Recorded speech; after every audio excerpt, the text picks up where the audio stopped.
प्रयोग कर कर देखिएगा। अभी तो नवरात्रि चल रही है, नवरात्रे में जब 5वां दिन नवरात्रे का रहे, चैत्री नवरात्रे का 5वां दिन रहे, और मान लो कि आपके घर में किसी बच्चे की, लड़के की या लड़की का या मंगल विवाह नहीं हो रहा हो या शादी नहीं हो रही हो, या उस लड़के लड़की के लिए बहुत प्रयास कर लिया आपने और उसकी शादी हो ही नहीं रही, अथक प्रयास आपने कर लिया और उसका मंगल विवाह नहीं हो रहा, तो ये देवी भागवत में स्पष्ट कहा गया है, देवी भागवत में वर्णन किया गया है, देवी भागवत में वर्णित किया गया। और देवी भागवत में कहा गया कि आम का जो पत्ते होते हैं, आम का जो पत्ता होता है, आम का जो पल्लव होता है, उस आम के पत्ते पर हल्दी और सिंदूर, इन दोनों से स्वस्तिक का निर्माण किया जाए। देवी भागवत का संवाद है, बहुत ध्यान देना महाराज।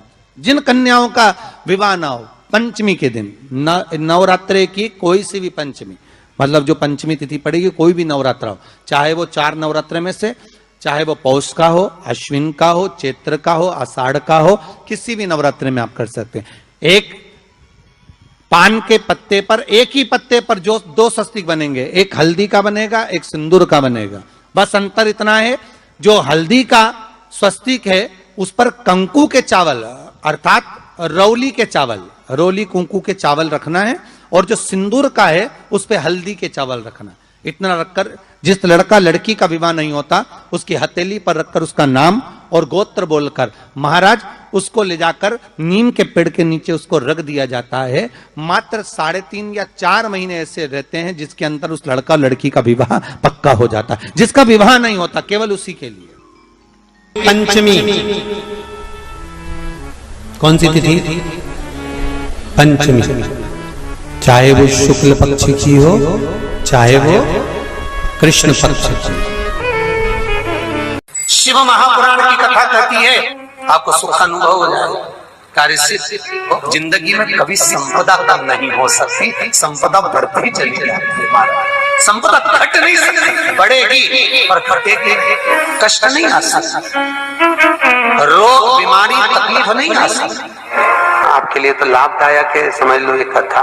शास्त्र कहता है कि जिसके घर में संपदा की कमी हो, पैसा आ ही नहीं रहा हो, सब तो उलझ गया हो, बहुत टेंशन चल रहा हो, पंचमी तिथि के दिन गन्ने का रस, गन्ने का रस जानते हो, ईख का रस, गन्ने का रस तुलसी जी के क्यारे में हाथ में लेकर 7 बार अपना नाम और गोत्र बोलकर छोड़ दो, जिंदगी में 3 साल में तो करोड़पति बनकर बैठ जाओगे, कभी लक्ष्मी की कमी नहीं आ सकती।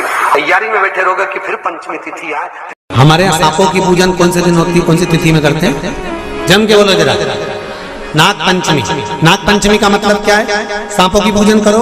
नाग पंचमी का मतलब होता है शंकर जी के मंदिर में जाकर 1 लोटा जल समर्पित कर दो। उसका कारण क्या है कि हमारे परिवार में, हमारे कुटुंब में, परिवार में कोई 7 पीढ़ी के अंतर्गत भी अगर कोई जीव तड़प रहा होता है, पड़ा हुआ होता है, उसकी मुक्ति नहीं होती है, तो पंचमी का चढ़ा हुआ जल उस जीव को प्राप्त हो जाता है और वो जीव तर जाता है, उसका फिर जन्म नहीं होता।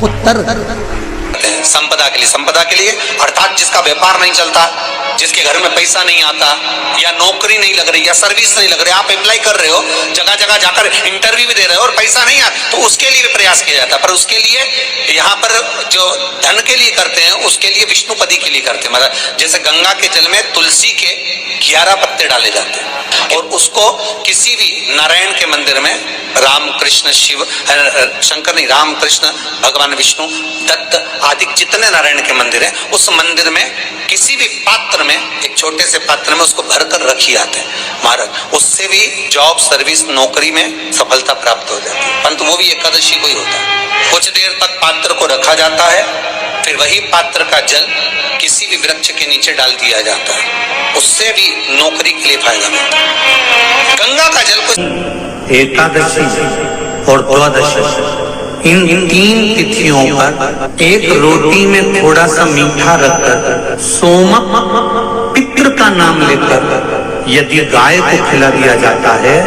तो अगर कोई पूर्वज प्रेत योनि में भी पड़ा हुआ होता है, भटक रहा होता है, जिसको पिंड नहीं मिला, जो अचानक मर गया होता है, अधोगति में चले गया होता है, उस जीव की मुक्ति दशमी, एकादशी और द्वादशी, ये 3 दिन सोमक पितृ का नाम लेकर रोटी में, पूड़ी में मीठा रखकर अगर गाय को खिला दिया जाता है, ये 3 दिन तक, तो वो पितृ कभी भटकते नहीं है, उनको मुक्ति प्राप्त हो जाती है, मोक्ष में। दशमी की रात्रि के 12 बजे घी का दिया हथेली में रखकर दरवाजे के बाहर, उस दिए को हथेली में रखकर चंद्र का दर्शन रात्रि के 12 बजे दिए की लो में चंद्र का दर्शन करते हैं, उससे ज्योत प्रबल होती है हमारे।